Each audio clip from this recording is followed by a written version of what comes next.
اور غلط فہمی بھی اس دن کے بارے میں ہے جس کا ذکر کرنا ضروری ہے. بہت سے لوگ یہ سمجھتے ہیں کہ اس رات کو تقدیر کے فیصلے ہوتے ہیں 15ویں شعبان کو, ٹھیک ہے, کہ تقدیر لکھی جاتی ہے, اور اس کو کر دیتے ہیں مکس کس کے ساتھ؟ ليلۃ القدر کے ساتھ. ليلۃ القدر جو ہے وہ رمضان کی رات ہے.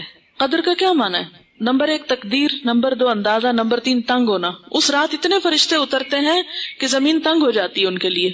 نمبر 2 یہ کہ وہ بڑی قدر و قیمت والی رات ہے کہ قرآن نازل ہوا تھا, انا انزلناہ فی لیلۃ القدر. اچھا, تیسری بات یہ ہے کہ اس لیلۃ القدر میں تقدیر جو ہے بندوں کی وہ فرشتوں کے حوالے کی جاتی ہے. تنزل الملائکۃ والروح فیہا باذن ربہم من کل امر.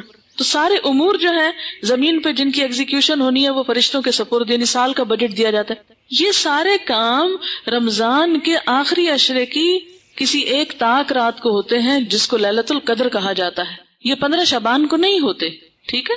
بات یہ ہے کہ قرآن پاک میں آتا ہے وما نہاکم عنہ فانتہوا, جس چیز سے نبی صلی اللہ علیہ وسلم روکے اس سے رک جاؤ, ٹھیک ہے. تو آپ جب روکتے ہیں ایک بات سے کہ 15 کے بعد نہیں روزے رکھو, تو پھر ہم یہ نہیں کہیں گے چونکہ آپ نے رکھے تو ہم آپ کی سنت فالو کر رہے ہیں, ٹھیک ہے.